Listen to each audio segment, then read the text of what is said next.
Bonjour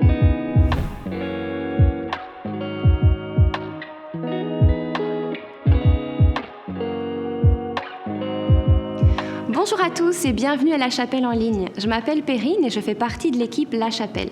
Je suis vraiment contente que tu sois avec nous et je veux te souhaiter la bienvenue, particulièrement si c'est une de tes premières fois. Cette semaine, on poursuit notre série Combat avec pasteur Jérémy Meyer. On l'écoute ensemble et on se retrouve juste après. Comment ça va, La Chapelle? Ouais, moi, je vous avoue que ça a été tough un matin. J'étais pas prêt au changement d'heure et surtout, j'étais pas prêt à la météo. Ça a fait un cocktail qui m'a un petit peu rentré dedans, voyez-vous. Je suis le seul ou... Non, c'est un peu tout le monde. OK. On continue notre série intitulée « Combat ». Mais avant de commencer, j'ai une question pour vous. Est-ce qu'il y a des personnes anxieuses dans cette salle? C'est juste pour l'introduction, pas besoin de lever la main. J'ai intitulé le message d'aujourd'hui « Ce mal qui nous ronge », l'anxiété. Sincèrement, peux-tu s'entendre pour dire que le monde dans lequel nous vivons nous donne tout un tas de bonnes raisons d'être anxieux? Corruption, malhonnêteté et instabilité politique, tensions internationales, inégalité sociale, guerre et risque de guerre, changement climatique, inflation, pandémie ou risque de pandémie. Est-ce qu'il y a besoin que je rafraîchisse la mémoire ou ça va? Non, c'est bon, c'est encore frais dans notre tête, OK? Ou encore par toutes sortes de questionnements personnels et légitimes, du genre, comment je vais faire pour payer mon loyer? Vais-je enfin réussir à garder ce job? Est-ce que je suis destiné à devenir cette personne que je veux justement pas devenir? Est-ce que je suis voué à rester seul? Qu'est-ce que je vais faire plus tard? C'est quoi le sens de ma vie? Ça y est? Commencez à la sentir monter, l'anxiété, ou... Ouais, hein? Tu sais, il y a 2 minutes, on était tous corrects, mais là, maintenant que je viens de faire l'énumération de toutes ces choses, je commence à ressentir 2-3 palpitations au cœur, là, en ce moment. On va tous faire comme Maître Shifu dans Kung Fu Panda. On va prendre une grande inspiration et répéter « La paix intérieure ». Ensemble. La paix intérieure. Une dernière fois. Je pense qu'on en a besoin ce matin. La paix intérieure. On se sent mieux, hein? Comme si c'était aussi facile. Dans les dernières décennies, plusieurs spécialistes et chercheurs médicaux ont qualifié l'anxiété comme étant le mal du siècle. Rien de moins.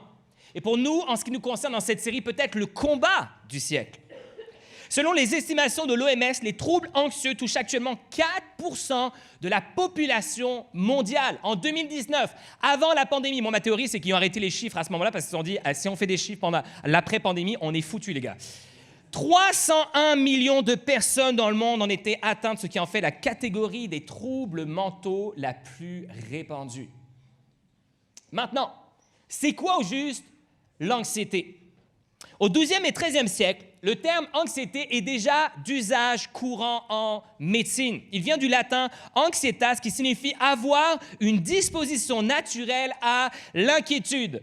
Eh bien, juste après cette définition-là, moi, je sais pas si vous êtes d'accord avec moi, mais on est tous faisant partie de cette catégorie, une disposition naturelle à l'inquiétude.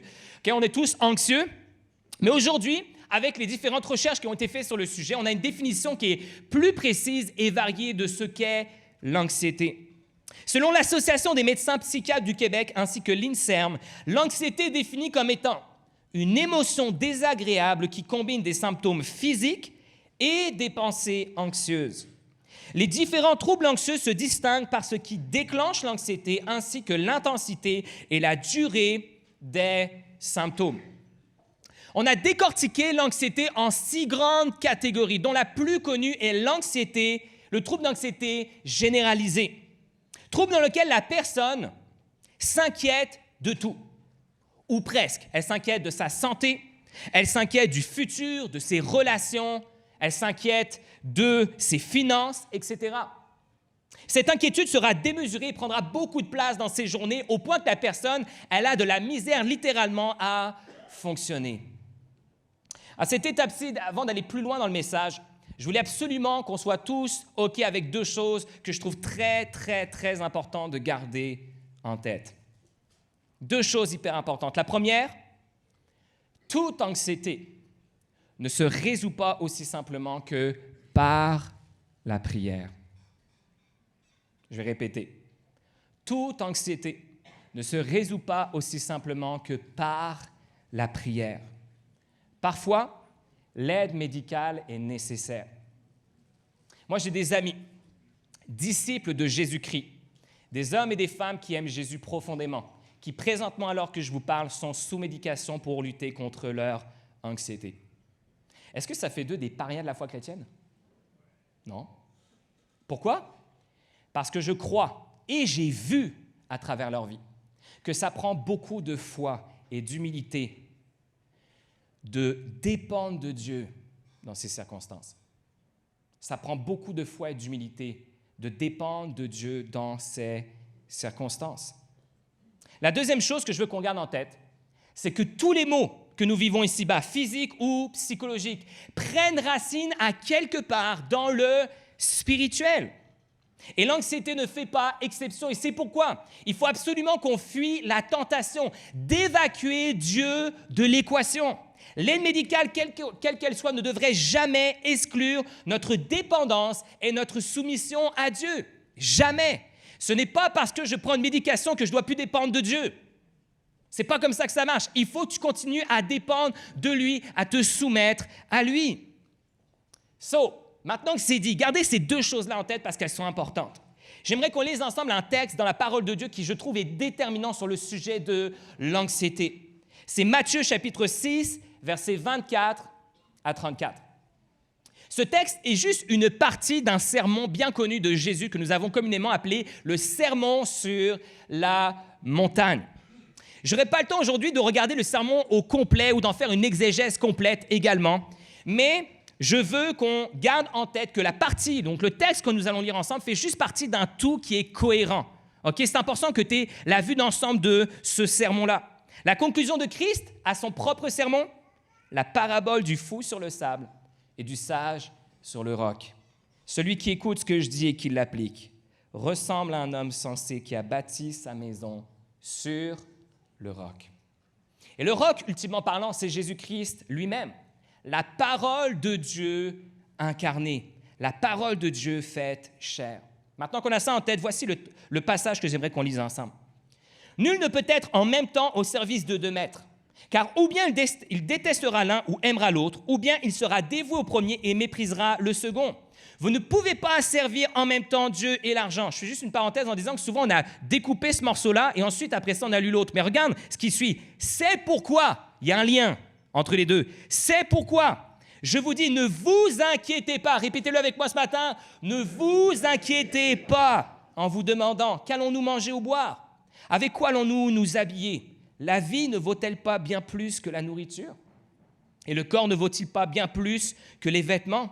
Voyez ces oiseaux qui volent dans le ciel. Ils ne sèment ni ne moissonnent, ils n'amassent pas de provisions dans les greniers. Et votre Père céleste les nourrit. N'avez-vous pas bien plus de valeur qu'eux? D'ailleurs, qui de vous peut, à force d'inquiétude, prolonger son existence ne serait-ce que de quelques instants? Quant aux vêtements, pourquoi vous inquiétez à leur sujet? Observez les lys sauvages. Ils poussent sans se fatiguer à tisser des vêtements. Pourtant, je vous l'assure, le roi Salomon lui-même, le roi Salomon, c'est probablement de tous les rois d'Israël, celui qui a vécu le règne le plus glorieux. Il dit, même le roi Salomon, dans toute sa gloire, n'a jamais été aussi bien vêtu que l'un d'eux. Si Dieu habille ainsi cette petite plante des champs qui est là aujourd'hui et qui demain sera jetée au feu, à plus forte raison, ne vous vêtira-t-il pas vous-même? Ah, votre foi est bien petite. Ne vous inquiétez donc pas et ne dites pas que mangerons-nous ou que boirons-nous ou avec quoi nous habillerons-nous. Toutes ces choses, les païens s'en préoccupent sans cesse, mais votre Père qui est aux cieux sait que vous en avez besoin. Faites donc du royaume de Dieu et de ce qui est juste à ses yeux votre préoccupation première, et toutes ces choses vous seront données en plus. Ne vous inquiétez pas, répétez-le avec moi, ne vous inquiétez pas pour le lendemain. Le lendemain se souciera de lui-même. À chaque jour suffit sa peine. J'aimerais nous mettre en garde ce matin sur le fait que Satan, l'ennemi de notre âme, s'il parvient à nous piéger, à nous garder, à nous maintenir dans les inquiétudes de nos vies et l'anxiété, loin d'une pleine et sincère confiance en Dieu, alors ce sera beaucoup plus facile pour lui de nous perdre.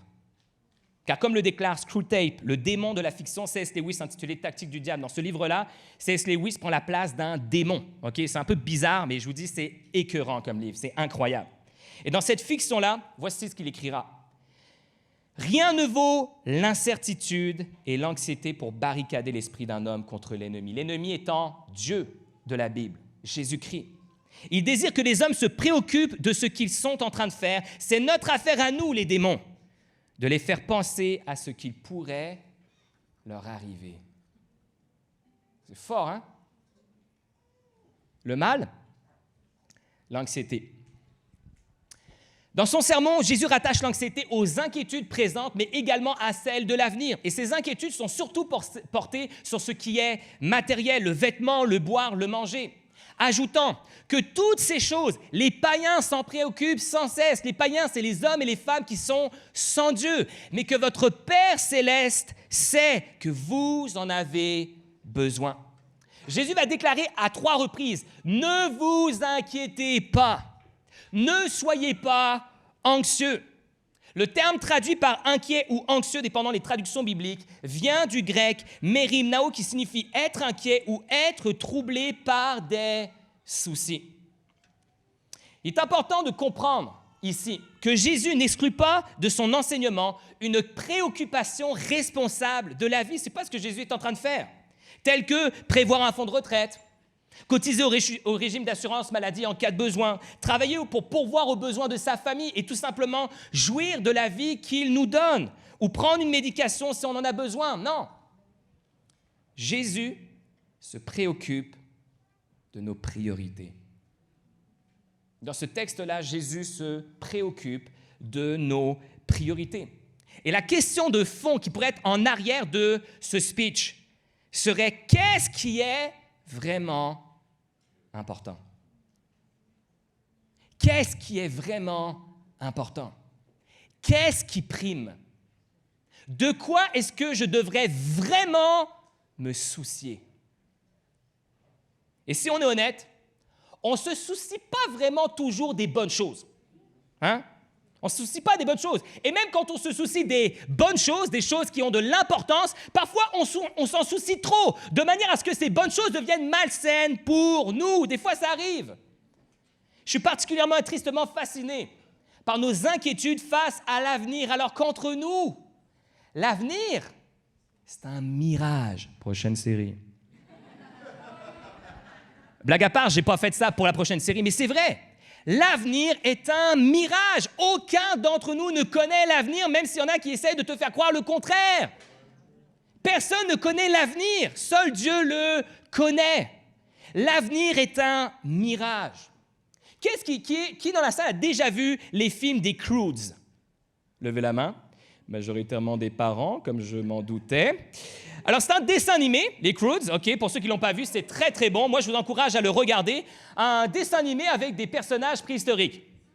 C'est vraiment très, très drôle, by the way, OK? Et dans cette duologie, parce que le terme existe, il y a trilogie, mais il y a aussi duologie. Dans cette duologie de films, on retrouve à plusieurs reprises l'un des personnages principaux qui s'appelle Guy et qui s'écrit souvent « Aller vers demain ». Souvent, il déclare « Aller vers demain ».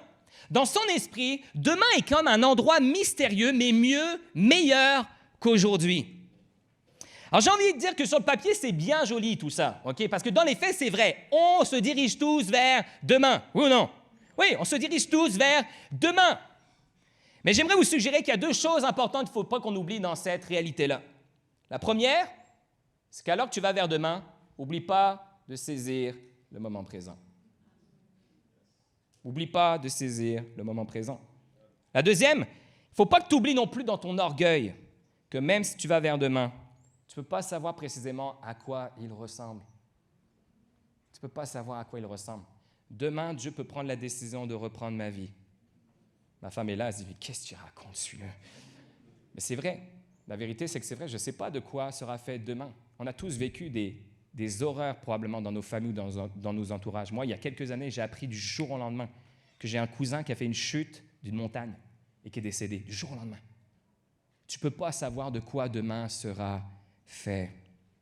Et d'ailleurs, c'est fascinant de voir dans ce film-là le clash entre notre Guy, enthousiasme face à demain, et le Krug, le père de la famille des Krugs, qui est peureux et méfiant face à demain, face à l'avenir. Et il répercute cette peur-là sur sa famille, en les surprotégeant. Dans une certaine mesure, on réagit tous, je pense, et plus facilement comme Krug face à l'avenir. Même si on se répète que Dieu est avec nous, demain nous effraie plus qu'autre chose. Car même si on essaye de se convaincre du contraire, nous savons plus profond nous-mêmes qu'on ne contrôle pas demain. On n'a pas d'emprise sur lui. On n'est pas dans le contrôle. Puis ça, on n'aime pas ça. Je suis sûr et certain que si je vous pose la question ce matin, y a-t-il du monde qui aime ça, ne pas être en contrôle? Personne ne lève la main. Tout le monde veut être en contrôle de sa vie, de sa destinée, etc. Mais on a un problème avec demain. C'est qu'on ne le maîtrise pas.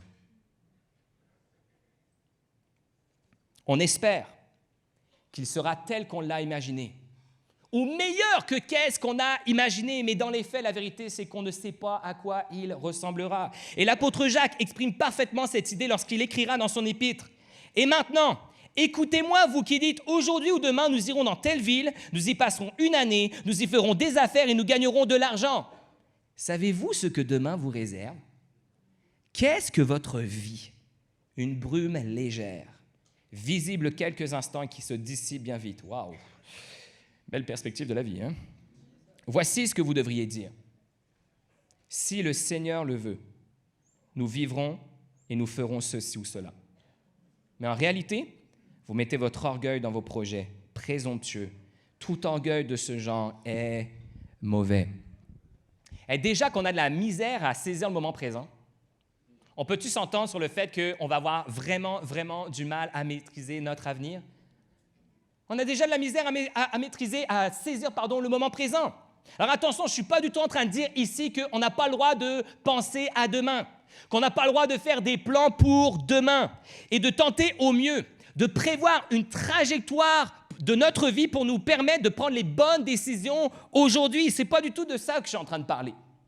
Ce que je dis, c'est que malgré tout ça, nous devons apprendre à marcher humblement vers demain et saisir chaque opportunité que Dieu nous donne aujourd'hui.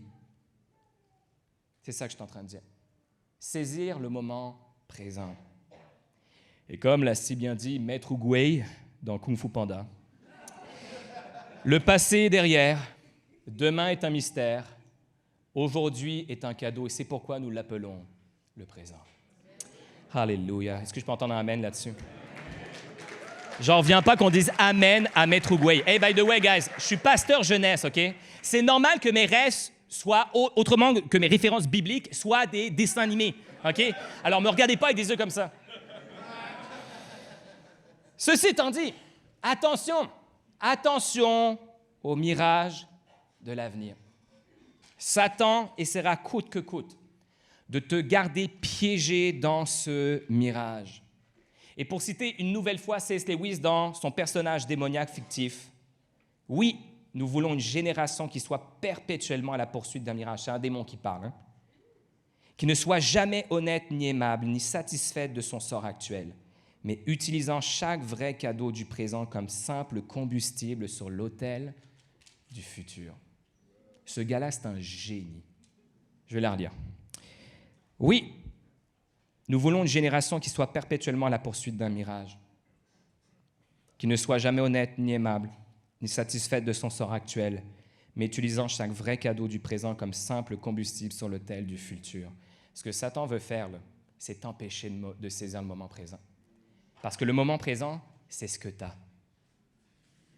C'est la seule chose que tu as. Demain, tu ne l'as pas, mais tu as le moment présent, par exemple. Et Satan va tout faire pour que tu manques le moment présent, que tu manques les vraies priorités de ta vie dans le moment présent, pour te perdre dans les inquiétudes et l'anxiété face à l'avenir, de juste utiliser le présent pour le futur. Ne vous inquiétez pas pour le lendemain. Le lendemain se souciera de lui-même. À chaque jour suffit sa peine. Le mal, l'anxiété.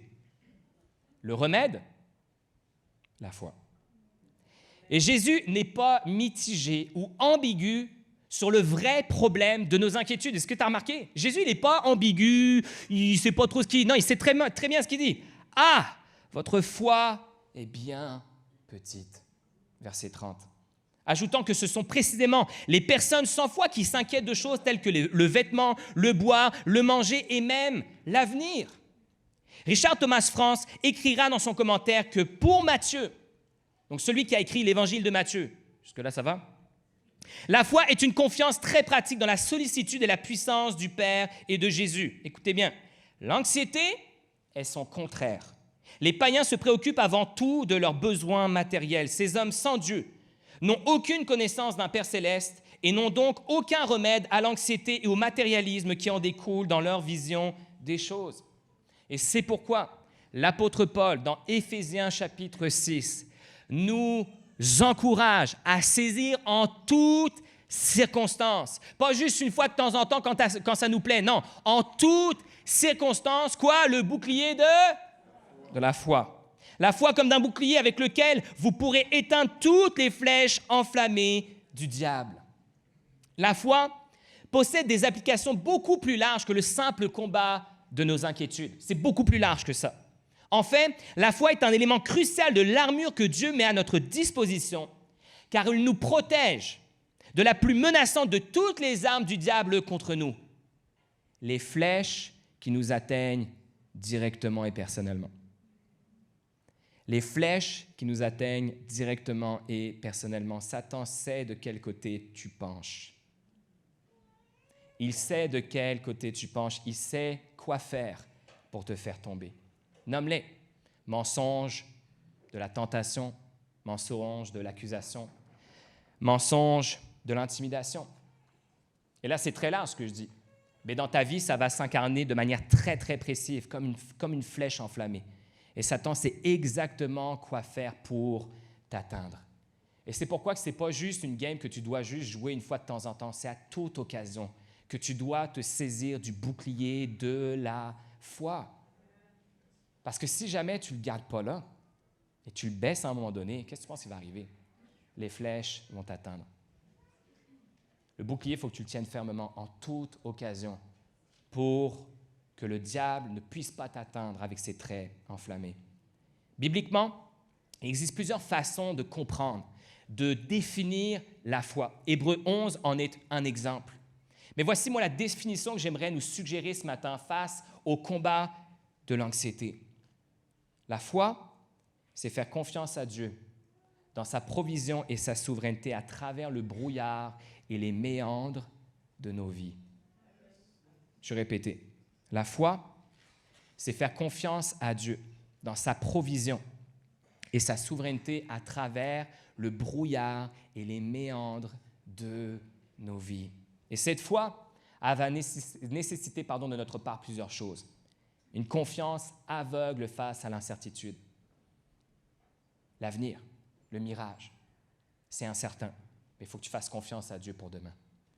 Un abandon, particulièrement de notre désir de vouloir tout contrôler. Il faut que tu apprennes à lâcher du lousse. Il faut que tu apprennes à laisser Dieu diriger ta vie. Il faut que tu arrêtes de vouloir tout de suite essayer de trouver les solutions par toi-même plutôt que juste prendre la décision de dire « Seigneur, je te mets ça devant toi. Je te mets ça devant toi, Seigneur. Aide-moi.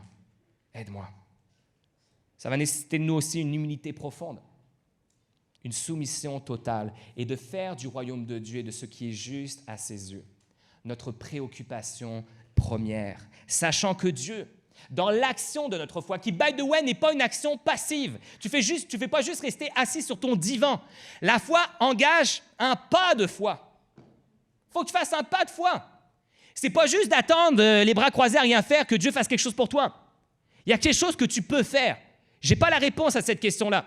C'est propre à toi, c'est entre toi et Dieu. Mais il y a un pas de foi que tu dois faire pour entrer dans une foi qui est active et non passive. Et alors que tu rentres dans cette foi qui est active, Dieu s'occupera de toutes les choses dont tu as besoin et qu'il sait dont tu as besoin. Maintenant, j'avais fortement à cœur, alors que je préparais ce message, de parler à une ou plusieurs personnes d'entre vous. Et je suis convaincu que ça parlera à plusieurs ce matin. Que tu as le droit de croire et de t'attendre au miracle. Tu as le droit. Tu as le droit de croire que Dieu peut te guérir de ton anxiété. Non seulement il peut le faire, mais je crois qu'il veut le faire. Maintenant, c'est dans son processus à lui. Et il n'y a personne dans cette salle, ni moi, ni personne, qui pouvons te garantir la manière dont Dieu va s'y prendre. Est-ce que Dieu va te guérir instantanément? Peut-être. Est-ce que Dieu va utiliser un processus de guérison? Peut-être. Moi, je ne peux pas te le garantir. Mais tu as le droit de croire que Dieu peut te guérir. Et écoute-moi bien parce que c'est important. Ce n'est pas parce que Dieu ne te guérit pas instantanément que ça veut dire qu'il ne te guérira jamais. Ce n'est pas parce que Dieu ne te guérit pas instantanément que ça veut dire que tu manques de foi, que ça veut dire que tu n'as pas de foi du tout. Des fois, c'est vrai. Des fois, c'est vrai. Des fois, c'est notre manque de foi. Et c'est pourquoi je crois que, dans une certaine mesure, il faut que nous apprenions régulièrement à venir devant Dieu et dire « Seigneur, augmente ma foi. Augmente ma foi. J'ai besoin que tu le montres. J'ai besoin que tu augmentes ma confiance en toi. » Mais des fois, ce n'est pas ça le problème. Des fois, c'est juste que Dieu ne le fait pas tel que tu voudrais qu'il le fasse, c'est tout. Et là, ça engage la souveraineté de Dieu. Est-ce que tu savais que l'apôtre Paul n'avait pas reçu toutes les réponses à ses prières? Est-ce que tu savais que l'apôtre Paul, lui aussi, avait prié pour que Dieu lui retire un mal, mais que Dieu a décidé de lui laisser? Tu savais ça? Regarde bien. Deuxième lettre aux Corinthiens. D'ailleurs, parce que ces révélations étaient extraordinaires, Paul dit « J'ai reçu des révélations de Dieu extraordinaires. » Et donc, parce qu'il les avait reçues, pour me garder de l'orgueil, Dieu m'a imposé une épreuve qui, telle une écharde, tourmente mon corps. Elle me vient de Satan qui a été chargé de me frapper pour que je ne sois pas rempli d'orgueil. C'est vraiment bizarre et mystérieux ce texte-là. Au sujet de cette épreuve, j'ai prié par 3 fois le Seigneur de l'éloigner de moi, mais il m'a répondu « Ma grâce te suffit. C'est dans la faiblesse que ma puissance se manifeste pleinement. C'est pourquoi je me vanterai plutôt de mes faiblesses afin que la puissance de Christ repose sur moi. Je trouve ainsi ma joie dans la faiblesse, les insultes, les détresses, les persécutions et les angoisses que j'endure pour Christ, car c'est lorsque je suis faible que je suis réellement fort. » La vérité, là, ce texte-là, ça mériterait une prédication au complet, voire même une série de messages. Mais voici ce que je veux qu'on retienne de ce texte pour ce qui nous concerne aujourd'hui. Peu importe c'était quoi cette épreuve-là dont Paul parle, cette épine dans la chair, cette écharde, Dieu a jugé bon de le laisser vivre avec pour le garder dans l'humilité. Dieu a jugé bon de le laisser vivre avec pour le garder dans l'humilité. Et le plus fou dans cette histoire, c'est que c'est démoniaque. T'as-tu remarqué? C'est Satan qui a frappé Paul. L'impression de se retrouver dans le livre de Job, là. C'est Satan qui a frappé Paul. Le combat, il est spirituel. Mais tout comme dans l'histoire de Job, ça n'a pas empêché Dieu de faire tout concourir au bien de Paul. Ça ne l'a pas empêché de faire tout concourir à son bien. Question pour toi. Et si Dieu se servait d'un processus de guérison dans ta vie pour te permettre de guérir en profondeur? Tu pensais à ça? Et si Dieu ne te guérissait pas instantanément, te guérissait dans un processus pour te permettre de guérir en profondeur? Et si Dieu se servait de cette épine dans la chair pour t'amener à devenir précisément la femme ou l'homme qu'il veut que tu deviennes? Et si Dieu, à travers la foi dans l'attente, était justement en train de faire tout concourir à ton bien? Vous savez quoi? Je n'ai pas une longue vie, 34 ans. Mais j'ai remarqué que souvent, et j'ai beaucoup entendu ça dans les églises, parce que la personne n'obtenait pas une guérison instantanée, c'est parce qu'elle n'avait pas de foi. Mais j'ai vu des situations, mes amis, où les personnes que j'ai croisées, dans la souffrance dans laquelle ils étaient, ont manifesté beaucoup plus de foi qu'une personne qui faisait juste croire dans la guérison instantanée. Et je vais dire quelque chose qu'on n'entend pas beaucoup en stage dans les églises, mais moi je suis convaincu que ça prend plus de foi de rester attaché à Dieu, de dépendre de lui dans la souffrance, qu'une guérison instantanée. Et là, vous allez me dire, c'est facile pour toi de dire ça en stage, tu n'es pas dans un stage roulant, etc. C'est vrai. C'est vrai. Mais j'ai croisé des personnes comme ça. Des personnes qui m'ont dit ce que je viens de vous dire. Des personnes qui m'ont dit, c'est dur, c'est tellement difficile. Si tu savais comment je prie et j'espère à ce que Dieu me guérisse, me libère, me délivre. Mais que Dieu était en train de se servir de ça, ils en étaient tous convaincus. Dieu se servait de ça pour les garder dans la foi, pour les garder proches de lui. Il y a quelques années, j'ai vécu, pas un drame, mais on pourrait appeler ça, je ne sais pas si c'est la bonne définition, le drame, mais j'ai une personne dans mon entourage que j'affectionnais beaucoup, qui est décédée d'un cancer. Puis, quand c'est arrivé, ça m'a beaucoup challengé dans ma foi. Énormément. Parce que moi, tout ce que j'avais entendu dans ma vie, c'est « il faut juste avoir la foi. Si tu as la foi, Dieu va le guérir. » Et moi, là, j'en ai passé des soirées avec les familles, les amis entourant cette personne-là pour prier pour la guérison, pour prier que Dieu fasse une intervention miraculeuse. Et je peux vous dire qu'il y avait de la foi à l'intérieur de ces soirées-là. Il y en avait de la foi. On avait tellement confiance en Dieu, tu n'as même pas idée. Et pourtant, Dieu a décidé de la reprendre. Et là, moi, j'ai été face à un struggle là-dessus. Je me disais, mais c'est quoi cette histoire?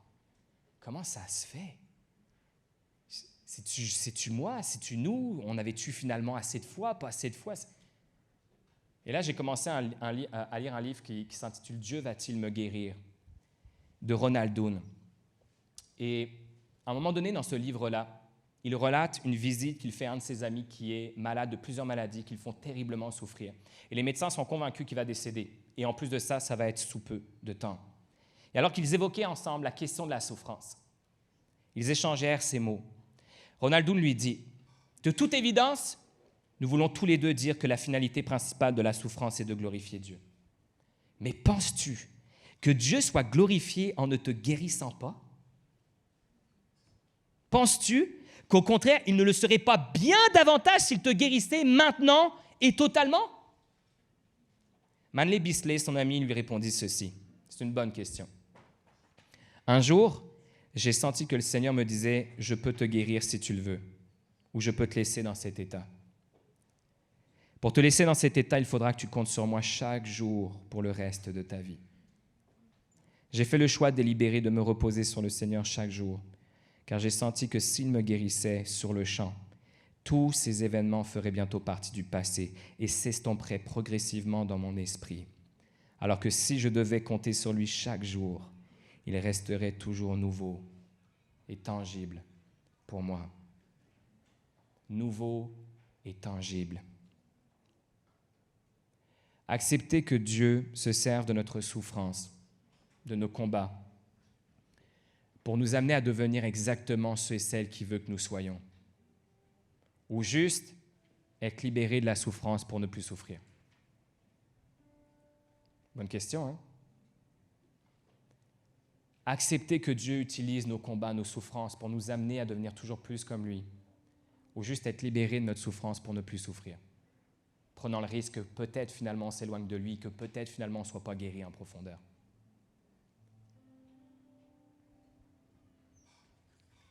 Ne vous inquiétez donc pas. Faites donc du royaume de Dieu et de ce qui est juste à ses yeux votre préoccupation première, et toutes ces choses vous seront données en plus. Ne vous inquiétez pas pour le lendemain se souciera de lui-même. À chaque jour suffit sa peine. Le thème de royaume de Dieu, royauté de Dieu, c'est un peu particulier parce que là, c'est « faites donc du royaume de Dieu ». Oui, ok, mais c'est quoi ça, le royaume de Dieu? Ce sujet-là du royaume de Dieu, royaume des cieux, comme l'évangile de Marc va le décrire, est au cœur justement de cet évangile. Et c'est également au cœur de la mission de Jésus-Christ dans ce monde, qui par ses paroles et ses actions s'est attaché à établir la royauté de Dieu sur la terre comme au ciel. Ce n'est pas pour rien que Dieu nous demande de prier dans le Notre Père, que ta volonté soit faite sur la terre comme au ciel. C'est ce que Jésus est venu faire. Jésus est venu amener le royaume de Dieu sur la terre. Et nous, en tant qu'Église, on est appelés à la même mission, à travers l'Esprit de Dieu en nous. Là où nous sommes supposés amener le royaume de Dieu sur la terre. L'expression « le royaume de Dieu » nous rappelle, France, ne renvoie pas à une situation ou un événement spécifique, mais à Dieu aux commandes. Avec toute l'ampleur de du sens que cette expression peut revêtir.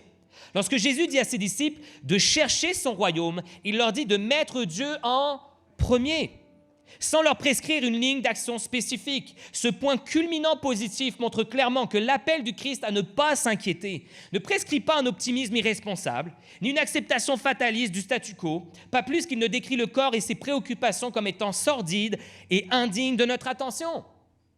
Jésus appelle simplement ses disciples à une poursuite sans relâche du véritable objectif, auquel des préoccupations moins importantes, bien que légitimes, doivent céder le pas.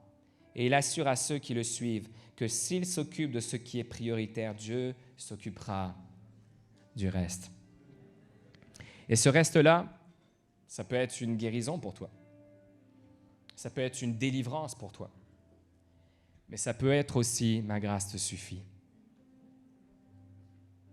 Ça peut être aussi le fait que Dieu t'accorde sa grâce à chaque jour de ta vie. Ma grâce te suffit. Ma grâce te suffit. C'est important pour moi de le dire parce que des fois, on est juste dans les deux extrêmes tout le temps. Mais juste de se rappeler que Dieu peut guérir encore aujourd'hui. C'est vrai, là. C'est pas juste des blagues. Dieu peut guérir instantanément encore aujourd'hui, c'est vrai. Mais Dieu peut choisir un autre chemin aussi. Dieu peut choisir un processus de guérison. Parce qu'ultimement parlant, le but de la guérison, ce n'est pas la guérison physique. Vous savez ça? Être guéri physiquement et puis aller en enfer, bah. Non mais, je sais, c'est cru, mais c'est vrai. C'est vrai. À quoi bon? Mais si tu es guéri dans l'âme, si tu es guéri dans l'âme, si ton âme est sauvée, c'est ça le but. C'est pour ça que Jésus-Christ est mort sur la croix, pour nous guérir de l'intérieur, premièrement. Face à cette anxiété qui nous ronge, saisissons les différentes aides que Dieu met à notre disposition, incluant l'aide médicale, ça en fait partie. Armons-nous du bouclier de la foi en toutes circonstances, pas juste une fois de temps en temps, en toutes circonstances pour arrêter les traits enflammés de l'ennemi qui sait exactement comment nous atteindre personnellement. Et attachons-nous à faire du royaume de Dieu et de sa justice notre préoccupation première, sachant que toutes choses nous seront données en plus. Apprenons les amis à faire confiance à Dieu dans sa provision et sa souveraineté, dans le brouillard et les méandres de nos vies. Apprenons à avoir confiance en Dieu. Par la foi, ne laissons pas la chance à l'ennemi de notre âme de barricader notre esprit et nous empêcher de saisir le moment présent, de saisir la vie abondante que Dieu nous donne maintenant. Demain aussi, mais maintenant. Si tu n'es pas capable de la saisir aujourd'hui, tu ne la saisirais pas mieux demain, tu sais. Hein? Parce que demain va devenir aujourd'hui et ça va être le même problème. Dieu a mis à ta disposition une vie abondante aujourd'hui dont tu dois te soucier. Laisse à demain le reste. Laisse à demain le reste. Viens apporter humblement devant Dieu tes soucis. Amen. C'est ce que j'aimerais qu'on fasse pour terminer ce message. On va juste tous se lever là où est-ce qu'on est. On va faire quelque chose en symbole d'abandon. On va juste lever nos mains vers Dieu. Tu peux les lever un petit peu si tu as mal à tes bras, c'est correct. Tu peux les lever plus haut si tu veux. Mais je voudrais juste qu'on puisse lever nos mains vers Dieu comme signe, comme symbole d'abandon à Dieu, d'abandon de nos soucis, d'abandon de nos inquiétudes. Et je vais prier. Seigneur Jésus, merci pour ce moment ce matin. Merci parce que ta parole est vivante. Merci parce que ce que tu as dit il y a des milliers d'années de cela, c'est encore vrai pour nous aujourd'hui. Et Seigneur, je prie qu'on puisse vivre dans l'expérience cette paix, cette sérénité, Jésus, que lorsque on arrive à faire de ton royaume, de ce qui est juste à tes yeux, notre préoccupation première, Seigneur, tu t'occupes du reste. Tu t'occupes du reste. Sinon, je vais te prier pour 2 catégories de personnes ce matin. Je vais te prier pour tous ceux et celles qui vivent avec l'anxiété maladive. Ça fait des mois, des années qu'ils sont anxieux. Puis c'est dur, c'est souffrant. Merci Jésus de ce que tu les vois. Merci de ce que tu les connais. Merci de ce que tu les as pas oubliés. Merci Seigneur parce que la guérison est possible pour eux. Tu peux les guérir. Tu peux le faire. Nous le croyons avec foi, Seigneur. Tu peux le faire parce que tu guéris encore aujourd'hui. Mais nous voulons dire aussi que nous croyons, Seigneur, à ta souveraineté. Nous croyons que tu feras le mieux pour nous. Et Seigneur, c'est pourquoi je prie, Jésus, que tu puisses les aider à saisir ce matin que ta grâce est suffisante. Que même si c'est dur, même si c'est un combat de tous les jours, même s'ils ont besoin de prendre une médication pour toi, ça ne les empêche pas de dépendre de toi. Tu es là pour eux. Ta grâce leur suffit. Seigneur, je te prie aussi pour tous ceux et celles qui ont juste des inquiétudes, qui ne sont pas pris par une anxiété maladie, mais qui sont inquiets dans la vie, inquiets pour demain. Seigneur, je prie que tu mettes ta paix dans nos cœurs également. Je prie que tu nous aides, Seigneur, à laisser le lendemain à lui-même et à saisir le moment présent que tu nous donnes. Seigneur, c'est dans le moment présent que l'éternité se trouve. Ce n'est pas juste demain. C'est aujourd'hui, dans les moments que tu nous donnes, dans la vie abondante que tu nous appelles à saisir aujourd'hui. Aide-nous à saisir le moment présent et à te laisser le reste. C'est en ton nom que nous prions ce matin. Et merci de ce que tu vas faire dans les vies, Seigneur, des guérisons que tu vas amener, de la paix que tu vas amener, de la grâce et la force que tu vas donner. C'est en ton nom que je prie. Amen. Applaudissons Jésus ce matin. Amen.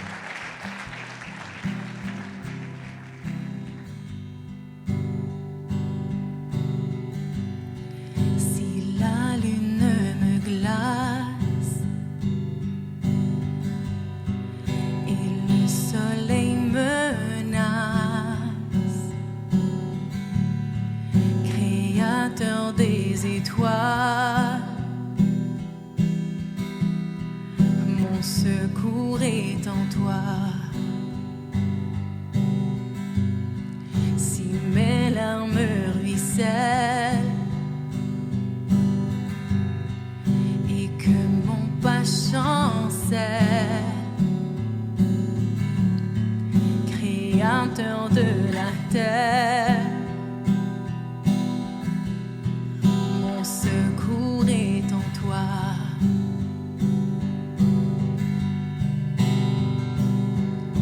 Je lève les yeux vers les hauts sommets.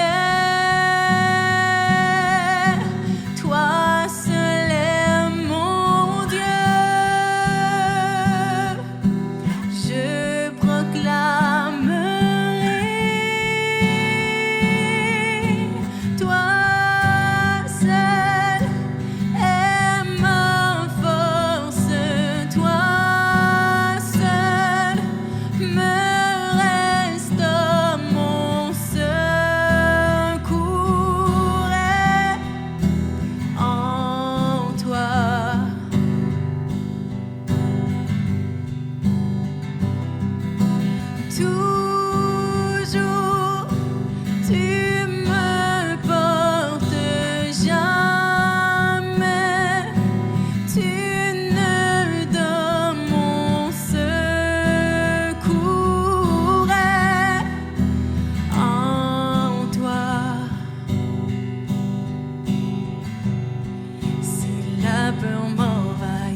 mon refuge, tout est en toi, ta victoire, mon espoir, ton chemin, mon destin, ton salut, mon refuge, tout est en toi, ta victoire, mon espoir, ton chemin, mon destin, ton salut, mon refuge, tout est en toi, ta victoire, mon espoir, ton chemin, mon destin, ton salut, mon refuge, tout est en toi.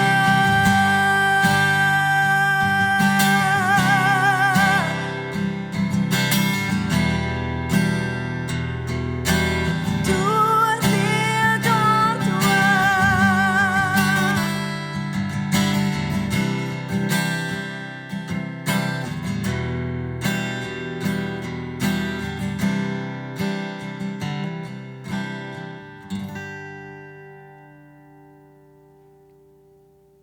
Merci Jérémie pour ce message sur un combat que nous vivons tous. C'est vrai qu'on ne connaît pas de quoi demain sera fait, mais on connaît celui qui est aux commandes.